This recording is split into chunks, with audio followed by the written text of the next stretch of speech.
A Zona Morta. Stephen King.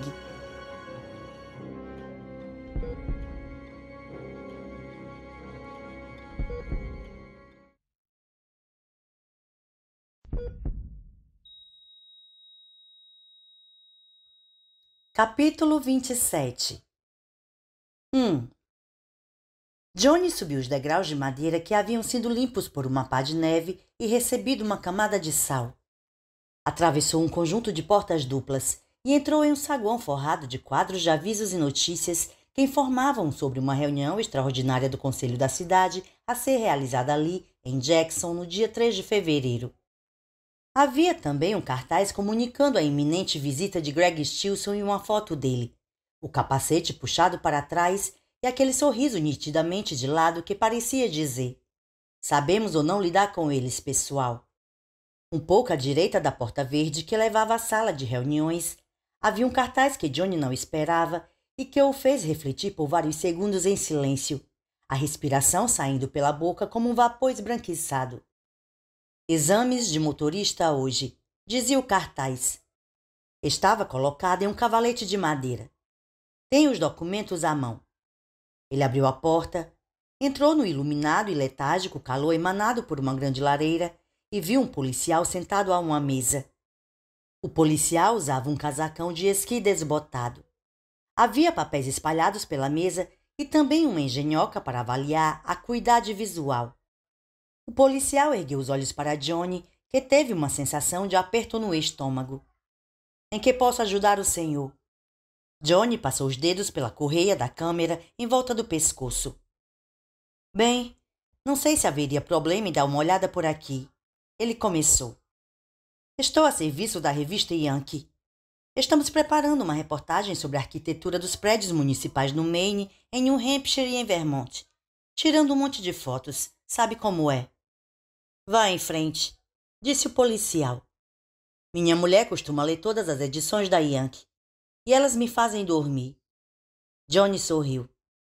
"A arquitetura da Nova Inglaterra", Johnny inventou, "tem uma tendência para severidade."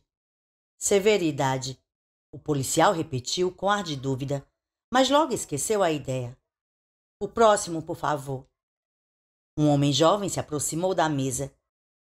Entregou um protocolo de exame ao policial, que o pegou e disse: "Olhe no visor, por favor, e identifique as placas e os sinais de trânsito que vou mostrar."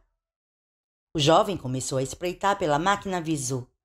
O policial pôs um formulário sobre o protocolo de exame do rapaz. Johnny avançou para o corredor central da prefeitura de Jackson e tirou uma foto do busto que havia na frente. "Sinal de pare." O rapaz atrás dele respondeu. "O do lado é via preferencial. Os outros são de informação de trânsito. Proibido virar à direita. Proibido virar à esquerda. É isso." Johnny não havia contado com a presença de um policial na prefeitura. Não se preocupara sequer em comprar um filme para a câmera que levava para disfarçar. Mas sem dúvida já era tarde demais para consertar as coisas. Era sexta-feira e, se tudo ocorresse como esperado, Stilson estaria lá no dia seguinte.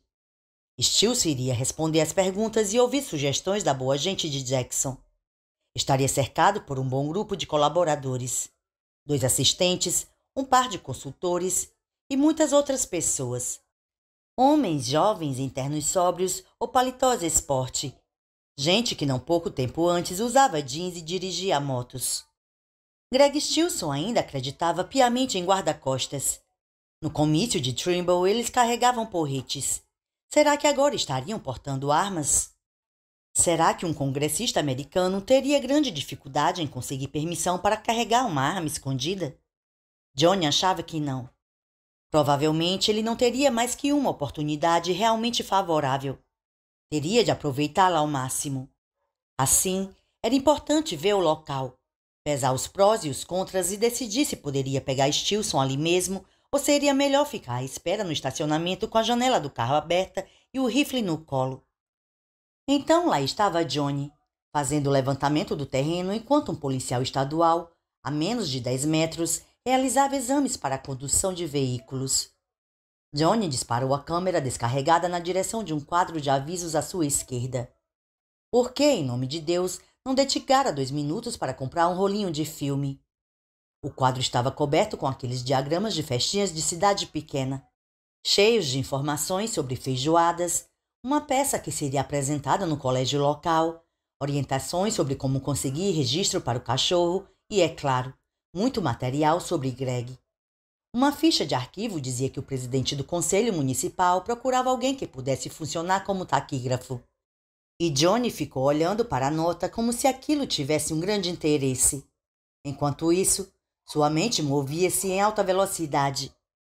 Evidentemente, se fosse impossível agir ou tentar agir em Jackson, podia esperar até a semana seguinte, quando Stilson estaria cumprindo o mesmo ritual na cidade de Upson. Ou podia agir na semana que vinha depois, em Trimble. Ou na semana depois dessa. Ou nunca. Tinha que acontecer naquela semana mesmo. Tinha que acontecer no dia seguinte. Fingiu estar fotografando a grande lareira que havia no canto e olhou para cima. Havia uma sacada lá. Não, não era exatamente uma sacada.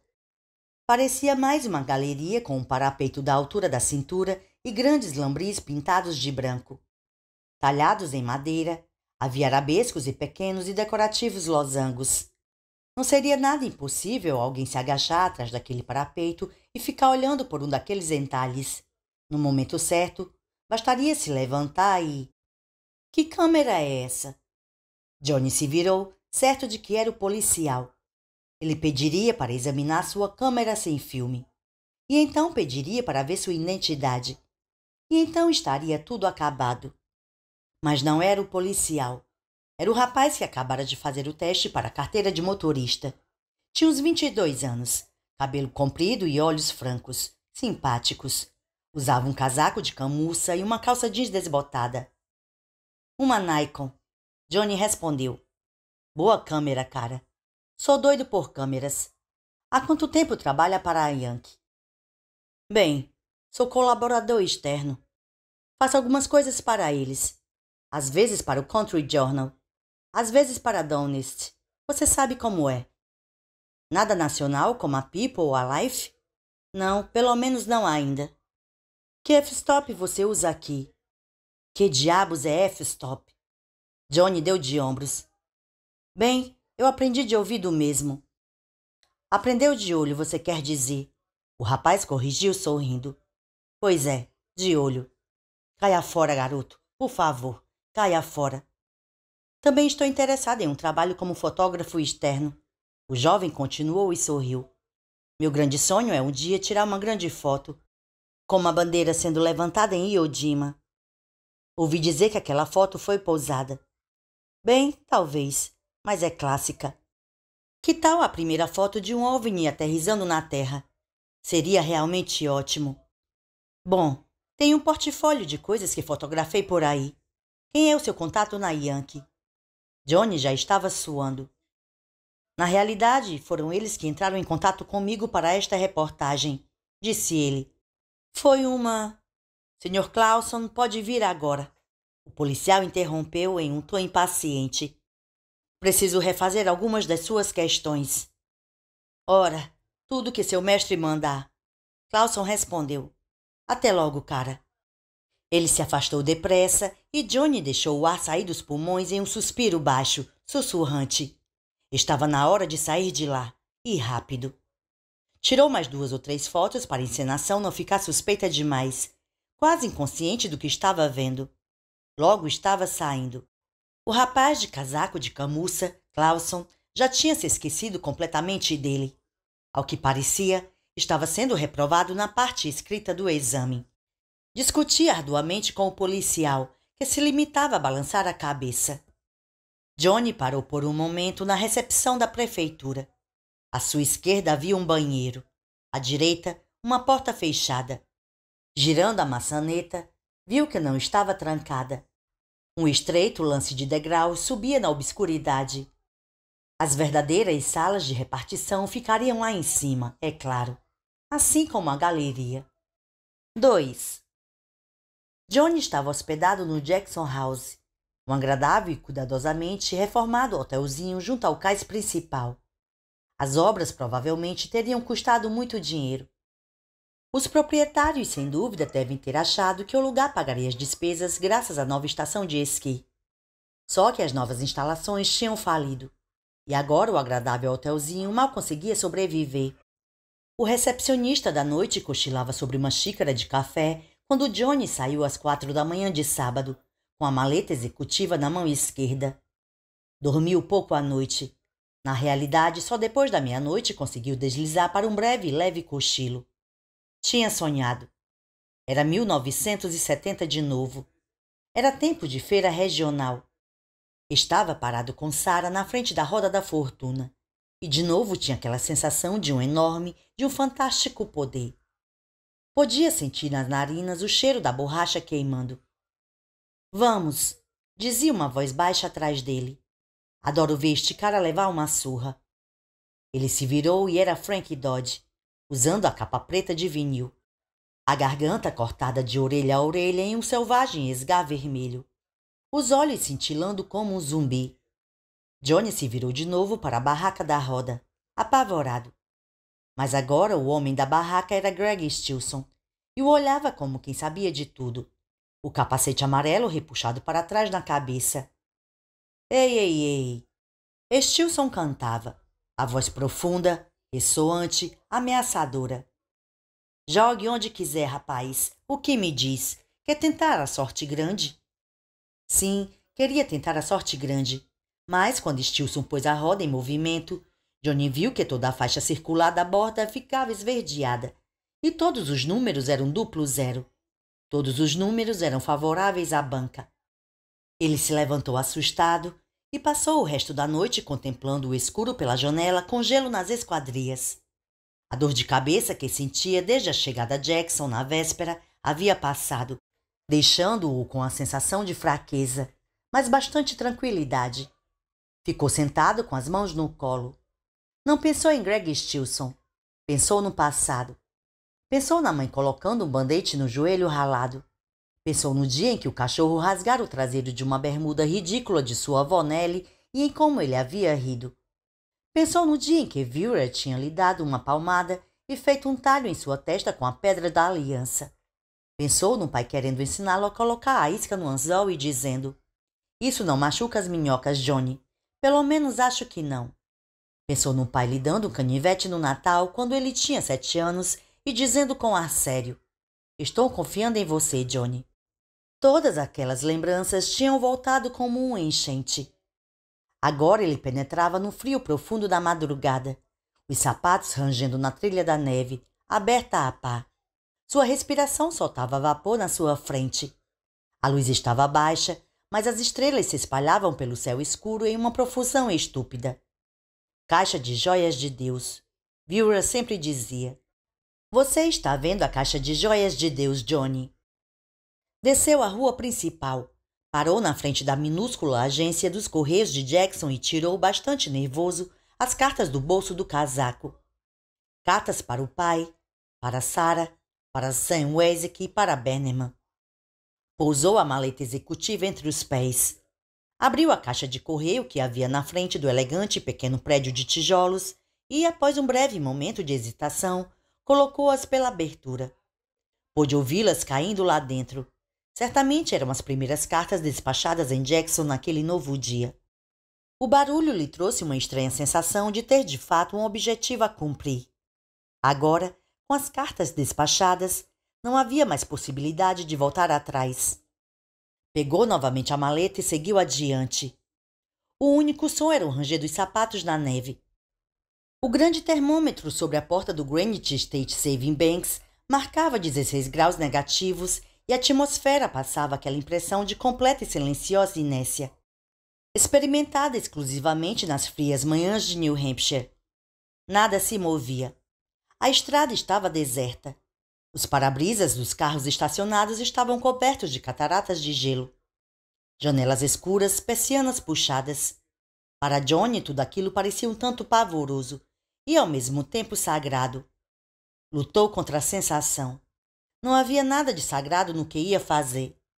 Atravessou a rua Jasper e lá estava o prédio da prefeitura, despontando branco e austeramente elegante atrás dos montes cintilantes de gelo deixados pelos limpa-neves. O que você vai fazer se a porta da frente estiver trancada, espertalhão? Bem, se fosse preciso, encontraria outro modo de entrar. Johnny olhou em volta, mas não havia ninguém para vê-lo. Se Greg já fosse presidente e estivesse chegando para um comício, tudo, é claro, seria diferente. O lugar estaria interditado desde a noite anterior e já haveria homens parados na área restrita. Mas Greg ainda era apenas um deputado. Um dentre 400 outros. Não era grande coisa. Ainda não era grande coisa. Johnny subiu a escada e pegou a maçaneta da porta. Ela girou com facilidade. Johnny entrou na recepção fria e fechou a porta atrás de si. Agora a dor de cabeça estava voltando, pulsando no ritmo da batida firme e forte de seu coração. Ele pousou a maleta no chão e massageou as têmporas com os dedos enluvados. De repente ouviu um guincho baixo. A porta do closet em que os casacos eram guardados foi se abrindo muito devagar e alguma coisa branca saltou das sombras em direção a ele. Johnny quase não conseguiu conter um grito. Por um momento achou que fosse um cadáver caindo do armário como algo saído de um filme de terror. Mas era apenas uma pesada tabuleta de papelão que dizia: "Por favor, organize seus documentos antes de comparecer ao exame." Ele pôs a tabuleta de volta no lugar e se virou para a porta que dava para a escada. Aquela porta estava agora trancada. Inclinou-se para analisá-la melhor na vaga luminosidade esbranquiçada que se filtrava através da janela de um lampião de rua. Era uma fechadura comum, e ele achou que conseguiria abrir a porta com o metal do cabide de algum casaco. Encontrou um e enfiou a ponta na fenda entre a porta e o batente. Fez a ponta encostar no ferrolho e começou a forçar. Agora a cabeça latejava de modo febril. Por fim ouviu o ferrolho estalar com a pressão do arame. Puxou a porta, pegou a maleta executiva e entrou, ainda segurando o cabide. Fechou a porta atrás de si e ouviu a fechadura trancá-lo de novo. Subiu a escada estreita que estalava e rangia sob seu peso. No alto da escada havia um pequeno corredor com pontas de um lado e de outro. Desceu do corredor, passou pelo gabinete, pelo conselho municipal, pela secretaria da fazenda, pelo banheiro dos homens, pela assistência social e pelo banheiro das mulheres. Havia uma porta sem inscrições no final do corredor. Ela não estava trancada e conduzia à galeria nos fundos do salão de reuniões, que se estendia lá embaixo como uma maluca colcha de sombras. Fechou também aquela porta atrás de si e estremeceu um pouco ante o rumor abafado de ecos no salão deserto. Seus passos também ecoavam quando ele virou primeiro à direita, depois à esquerda na galeria. Agora avançava pelo lado direito do salão, uns 7 metros acima do andar de baixo. Parou em um ponto que ficava sobre a lareira e bem de frente para a tribuna em que Stilson ia subir umas 5h30 mais tarde. Sentou-se no chão com as pernas cruzadas e descansou um pouco. Tentou pôr a dor de cabeça sob controle respirando fundo. A lareira não estava acesa e Johnny sentiu o frio se instalando severamente ao seu redor e depois dentro dele. Era como se assistisse a um trailer de matança que cobriria o local. Quando começou a se sentir um pouco melhor, abriu com o polegar os trincos da maleta executiva.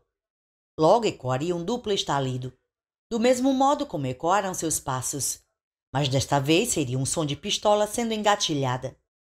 Justiça do Velho Oeste, ele pensou, aparentemente sem qualquer razão.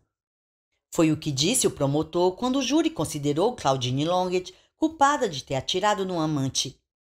Ela aprendeu o que significa a justiça do Velho Oeste. Johnny olhou dentro da maleta e esfregou os olhos. Durante um instante sua visão ficou duplicada, mas logo as coisas voltaram a se unir. Estava recebendo alguma coisa da própria madeira em que estava sentado. Uma impressão muito antiga. Se fosse uma fotografia, seria uma foto em sépia. Homens ali parados, fumando charutos, conversando, rindo e esperando que a reunião do conselho começasse. Fora em 1920, 1902. Havia algo fantasmagórico naquilo, e ele se sentiu meio inquieto. Um deles falava sobre o preço do uísque, limpando o nariz com um palito de prata e 2 anos antes havia envenenado a esposa. Johnny estremeceu. Seja lá o que fosse aquela impressão, ela não importava. Era a imagem de um homem que estava morto havia muito tempo. O rifle brilhava na sua frente. Quando fazemos isso na guerra, recebemos medalhas, ele pensou. Começou a preparar o rifle. Cada clique produzia um eco, e um deles produziu o barulho solene da arma sendo engatilhada. A Hamilton ficou carregada com 5 balas. Ele a pousou nos joelhos e esperou. 3. A aurora chegou devagar. Johnny cochilou um pouco, mas agora estava sentindo frio demais para que seu sono fosse profundo. Sonhos ralos e muito vagos assombraram o pouco que ele dormiu. Despertou completamente um pouco depois das 7. A porta no andar de baixo foi escancarada e fez um estrondo ao bater na parede. Ele teve de morder a língua para não gritar. Quem está aí? Era o zelador. Johnny pôs o olho em uma das aberturas em forma de losango da balaustrada e viu um homem corpulento enrolado em uma grossa japona azul marinho. Avançava pelo corredor central com os braços carregados de lenha. Murmurava uma música. Red River Valley. Soltou a carga de lenha na abertura da lareira com outro estrondo e desapareceu por baixo de Johnny. Um segundo depois, Johnny ouviu o som baixo de chocalho da porta da fornalha sendo aberta.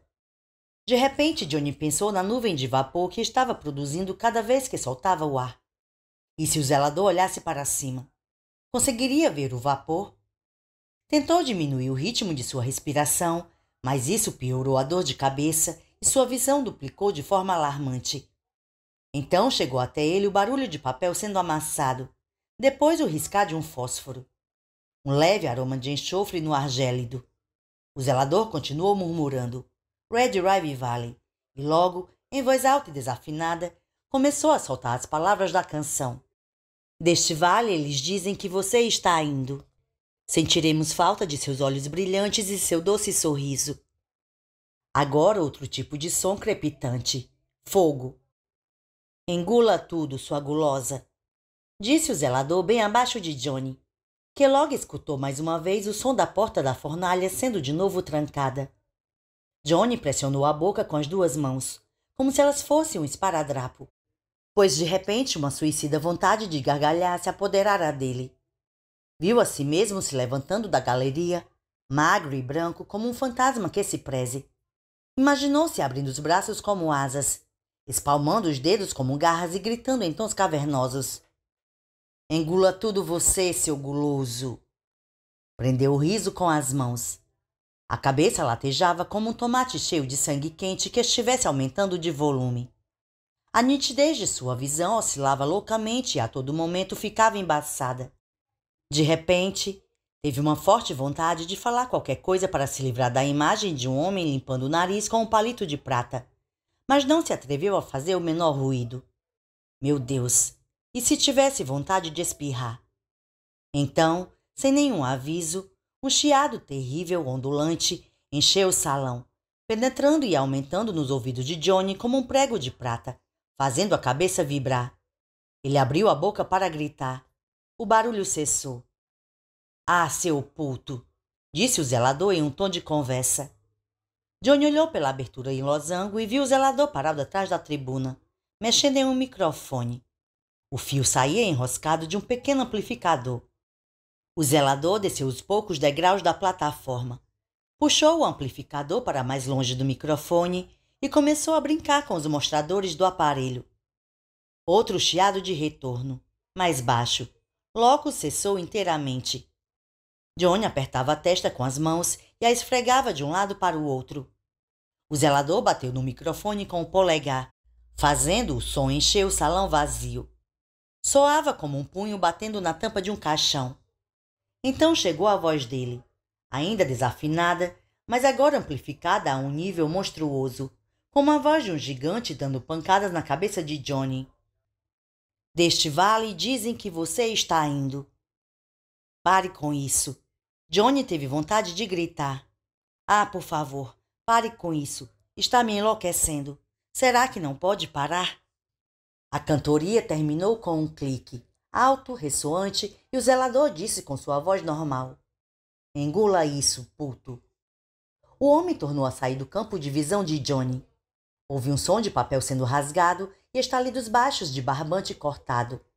Então o zelador reapareceu, assobiando e segurando uma grande pilha de folhetos. Ele começou a distribuí-los sobre os bancos, deixando intervalos curtos entre um e outro. Depois de concluir essa última tarefa, o zelador abotoou o casaco e saiu do salão. A porta bateu surdamente atrás dele. Johnny consultou o relógio. Eram 7h45. O salão estava esquentando um pouco. Ele continuou sentado, à espera. A dor de cabeça continuava muito forte, mas, por mais estranho que fosse, parecia agora muito mais fácil de suportá-la do que em qualquer outro momento. Tudo que Johnny precisava fazer era dizer a si mesmo que não iria senti-la por muito mais tempo. 4. As portas se escancararam mais uma vez, pontualmente às 9, fazendo Johnny despertar assustado de um breve cochilo. Suas mãos se grudaram com força num rifle e depois relaxaram. Ele tornou a olhar pelo buraco em forma de losango. Agora eram 4 homens. Um deles era o zelador, a gola da japona virada contra o pescoço. Os outros 3 estavam usando sobretudos com paletós por baixo. Johnny sentiu as batidas do coração se acelerarem. Um dos homens era Sonny Elliman. Seus cabelos estavam cortados, num estilo elegante, mas o brilho dos olhos verdes não havia se alterado. Tudo pronto? Ele perguntou. Verifique você mesmo, disse o zelador. Não se ofenda, papai. Um dos outros respondeu. Estavam avançando para a frente do salão. Um deles ligou o amplificador e logo desligou, satisfeito. As pessoas por estes lados agem como se ele fosse a porra de um imperador. Resmungou o zelador. Ele é, o terceiro homem afirmou. Johnny achou que também estava reconhecendo o sujeito do comício de Trimble. Será que ainda não percebeu isso, Pop? Esteve lá em cima? Elliman perguntou ao zelador e Johnny sentiu um frio na espinha. A porta da escada está trancada. O zelador respondeu. Aliás, como sempre, deu uma sacudida. Silenciosamente, Johnny deu graças a Deus pelo fato de a fechadura ter voltado a se trancar.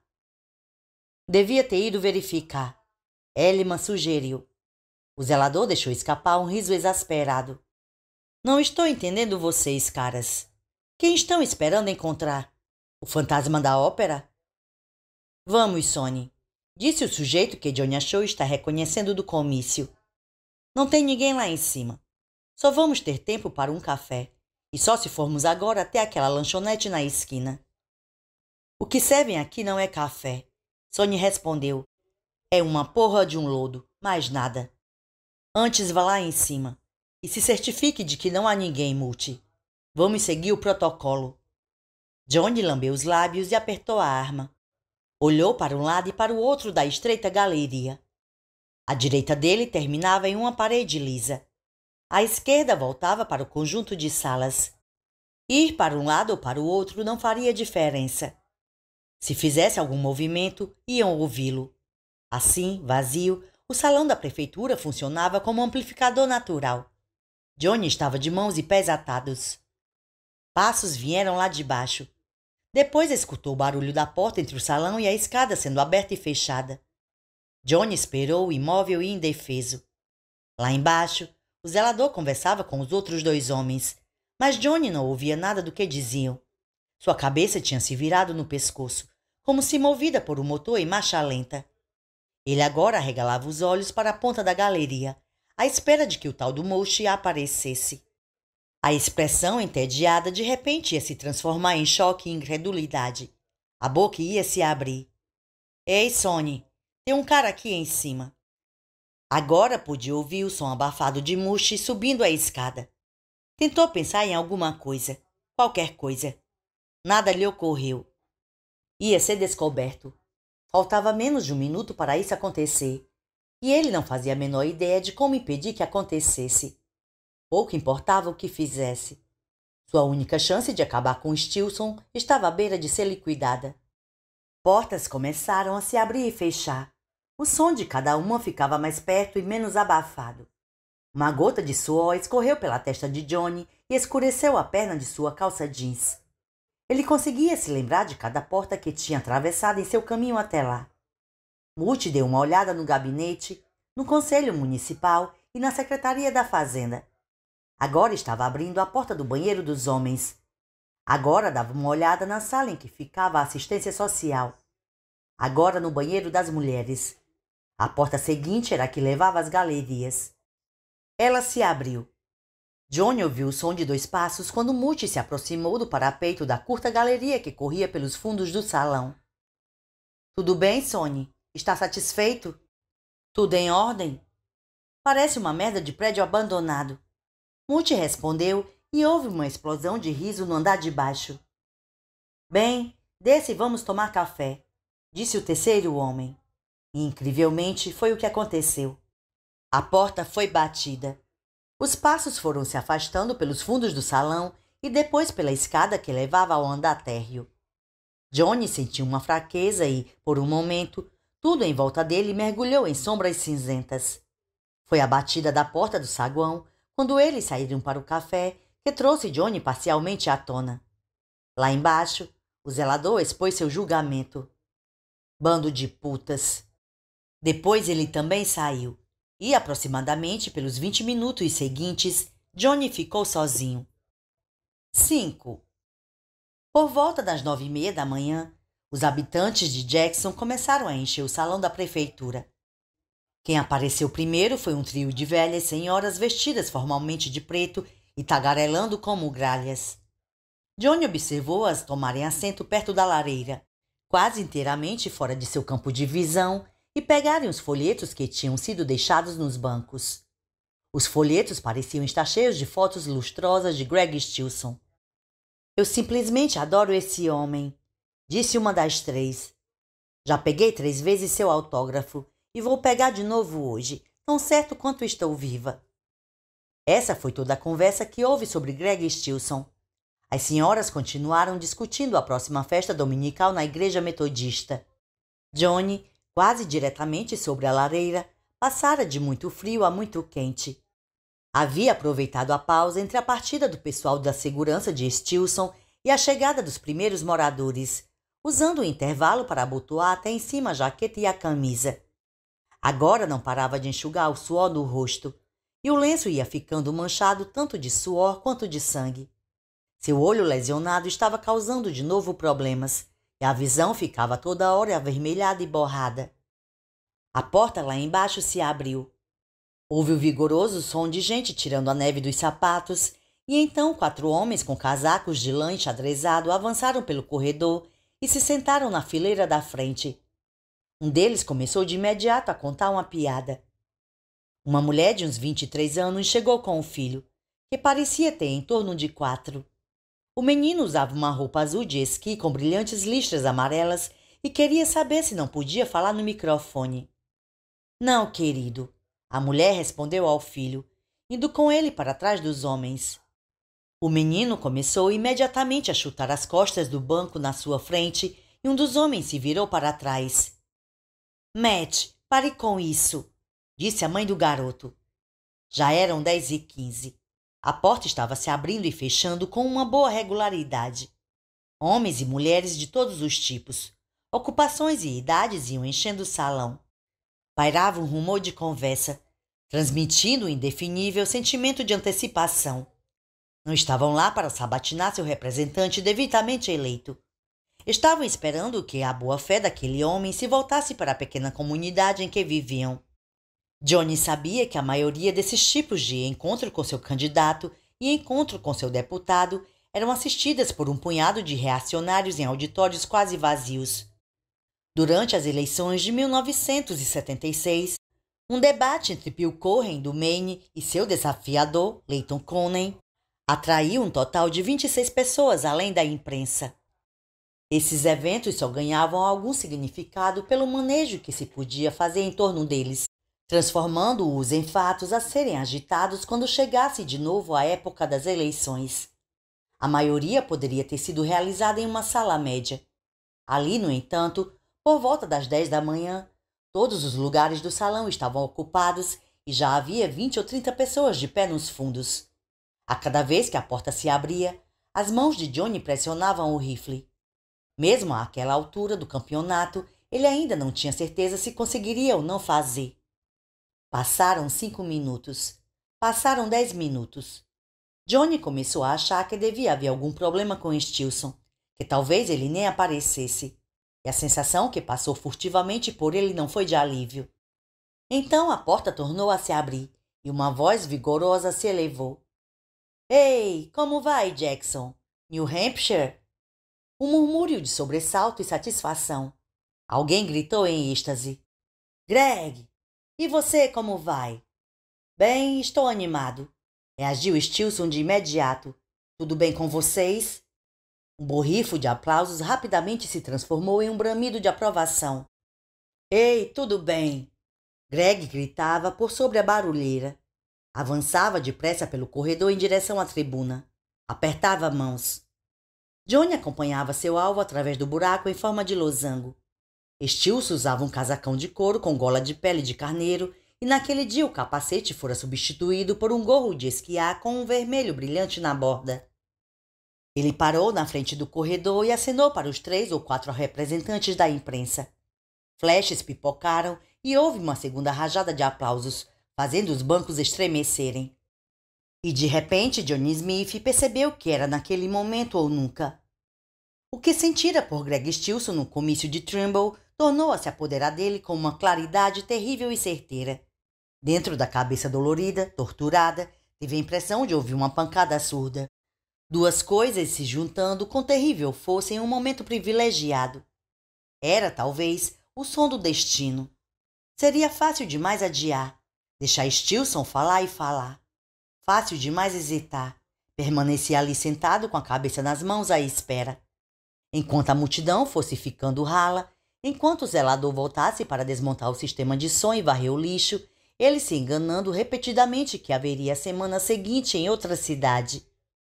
A hora era aquela, indiscutivelmente aquela, e cada ser humano na Terra tinha de repente uma responsabilidade pelo que estava acontecendo no salão daquele lugarejo atrasado. Aquele som ressoando em sua cabeça como polos do destino se unindo. Stilson subia a escada para a tribuna. A área atrás dele estava livre. Os 3 homens de sobretudos abertos estavam encostados na parede oposta. Johnny se levantou. 6. Tudo pareceu acontecer em câmera lenta. Sentiu cãibras nas pernas devido ao tempo em que ficara sentado. Os joelhos estalavam como bobinas de festa junina. O tempo pareceu congelado e o aplauso continuou. Embora cabeças estivessem se virando, os pescoços se esticando, alguém gritou em meio ao aplauso que mesmo assim continuou. Gritaram porque havia um homem na galeria e esse homem estava segurando um rifle.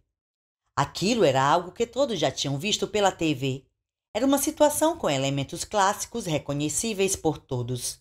De certa forma, aquilo era tão americano quanto o mundo encantado de Disney. O político e o homem com a arma em um lugar elevado.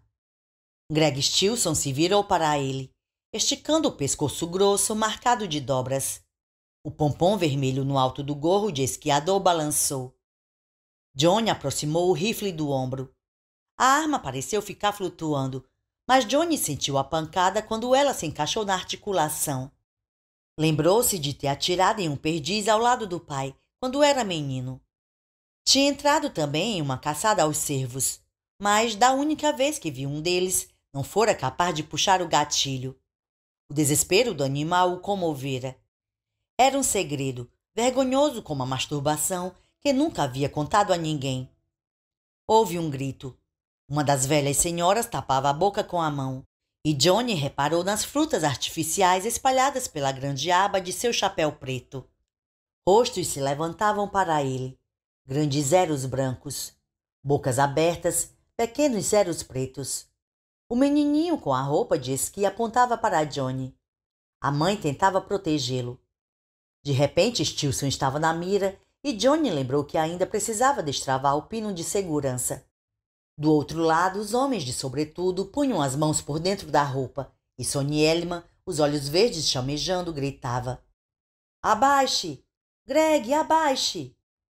Mas Stilson arregalou os olhos para a galeria e, pela segunda vez, os olhares dos dois se conectaram em uma espécie de perfeita compreensão. Stilson mergulhou no mesmo instante em que Johnny atirou. O barulho do tiro foi alto e preencheu o lugar. A bala destruiu quase um canto inteiro do estrado da tribuna. Descascou-o, deixando aparecer a madeira crua e brilhante. Lascas voaram. Uma delas atingiu o microfone e houve outro chiado monstruoso de retorno. Algo que terminou de repente em um zumbido muito grave, de tons muito roucos. Johnny enfiou outra bala na câmara e atirou de novo. Desta vez a bala abriu um buraco no empoeirado carpete do tablado.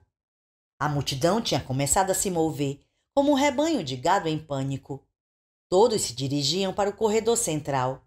As pessoas que estavam de pé nos fundos da sala escaparam facilmente, mas logo um gargalo de homens e mulheres gritando e praguejando se formou na porta dupla de saída. Fortes estalos vieram do outro lado do salão e, de repente, parte do parapeito da galeria se rompeu na frente dos olhos de Johnny.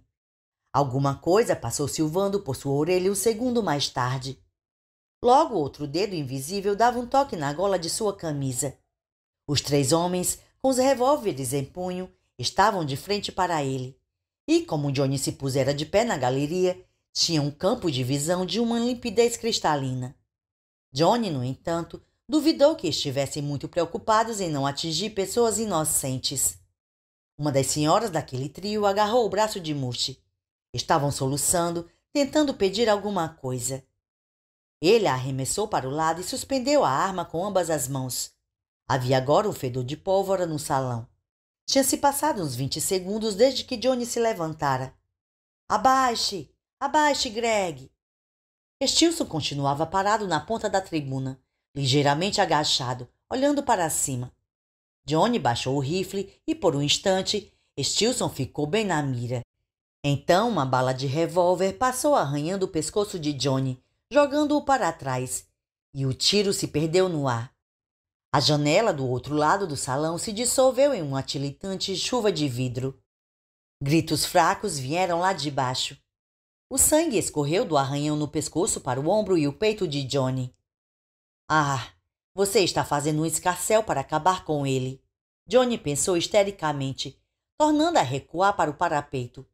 Colocou outra bala no rifle e apoiou de novo a arma no ombro. Agora Stilson estava em movimento, se arremessando pelos degraus para o nível do chão e erguendo novamente os olhos. Outra bala passou zumbindo pela testa de Johnny. "Estou sangrando como um porco espetado", pensou. Vamos acabar logo com isto." O gargalo de gente na entrada se rompeu e as pessoas começaram a escapar. Uma nuvem de fumaça rosada saída do cano de um dos revólveres se espalhou pelo salão. Ouviu-se um estampido. O dedo invisível que alguns segundos antes dera um toque na gola de Johnny desenhava agora uma linha de fogo pelo lado de sua cabeça. Não fazia mal. A única coisa que importava era pegar Stilson. Ele tornou a abaixar o rifle. "Desta vez acerte." Stilson correu agilmente para o lado de um homem alto. A mulher jovem, de cabelos pretos, que Johnny vira há alguns minutos, estava se aproximando da frente do corredor central. Levava nos braços o filho, que chorava, e tentava protegê-lo com o corpo. E então, o que Stilson fez perturbou Johnny de tal maneira que ele quase deixou o rifle cair. Stilson arrancou a criança dos braços da mãe e se virou para a galeria, mantendo o corpo do menino na sua frente. Não era mais Greg Stilson quem estava na mira, mas uma figurinha se contorcendo o filtro azul, filtro listras amarelas, listras de tigre, roupinha azul escura de esqui com brilhantes e finas listras amarelas. O queixo de Johnny caiu, deixando a boca aberta. Era Stilson, sem dúvida, o tigre, mas ele agora estava atrás do filtro. O que isto significava? Johnny tentou gritar, mas nenhum som saiu de sua boca. A mãe então deu um grito estridente. Johnny já tinha ouvido tudo aquilo antes, em algum lugar. Matt, me dê meu filho! Matt, me dê meu filho, seu puto! A cabeça de Johnny estava inchando terrivelmente, inflando como um balão. Tudo começava a desbotar. O único brilho que restava se concentrava ao redor das marcas da mira do rifle. Mira que agora caía diretamente sobre o peito daquele traje azul de esqui. Faça isso. Ah, pelo amor de Cristo, você tem de fazer isso ou ele vai escapar. E então, talvez fosse apenas a visão borrada que fizesse a imagem parecer assim. A roupa azul de esqui começou a se expandir, sua cor se confundindo com o leve tom amarelo e roxo da visão. Aquele amarelo carregado que foi se estendendo, se simplificando, até que tudo começou a se perder dentro dele. Atrás do filtro, sim, ele está atrás do filtro. Mas o que isso significa? Significa que é seguro ou simplesmente que ele está fora de meu alcance? O que é isso? Um brilho quente lampejou em algum lugar lá embaixo e sumiu. Alguma parte obscura da mente de Johnny registrou a coisa como um flash de um fotógrafo. Stilson empurrou a mulher e recuou para a porta, os olhos apertados, reduzidos a fendas de espertalhão à espreita. Segurava com firmeza pelo pescoço e pelo meio das pernas a criança que se debatia. Não posso. Ah, querido Deus, me perdoe, eu não posso. Então mais 2 balas atingiram Johnny. Uma no alto do peito, que o impeliu para trás e o jogou contra a parede, fazendo-o ricochetear. A segunda o atingiu do lado esquerdo do diafragma, fazendo-o girar pelo parapeito da galeria. Ele tinha uma vaga consciência de ter deixado o rifle cair. O rifle bateu no chão da galeria e disparou sozinho, cravando uma bala na parede. A parte de cima das coxas de Johnny bateu na balaustrada e de repente ele estava caindo. O salão da prefeitura rodopiou 2 vezes diante de seus olhos e depois houve um estrondo quando Johnny caiu por cima de 2 bancos, quebrando as costas e as 2 pernas. Johnny abriu a boca para gritar, mas o que saiu foi uma grande golfada de sangue. Ficou estirado nos restos lascados dos bancos em que caíra e pensou: está acabado. Não valho mais nada. Fui varrido do mapa. Mãos em cima dele. Nada gentis. Elas o viraram. Elliman, Multi e outro cara estavam ali. Fora Elliman que o havia virado. Stilson chegou, empurrando Multi para o lado. Esse aqui pouco interessa, disse ele em um tom áspero. Encontre o filho da puta que tirou aquela foto. Quebrem a câmera dele. Multi e outro cara saíram. Em algum lugar ali perto da mulher de cabelos pretos gritava. Atrás de uma criança. Estava se protegendo atrás de uma criança. E vou contar para todo mundo. Faça ela se calar, Sonny. Stilson ordenou. Claro, Sonny respondeu, saindo do lado de Stilson. Stilson se ajoelhou em cima de Johnny. A gente já se conhece, cara. Mentir não faz sentido. Você teve a sua chance. A gente se conhece. Johnny sussurrou. Foi naquele comício em Trimble, não foi? Johnny assentiu.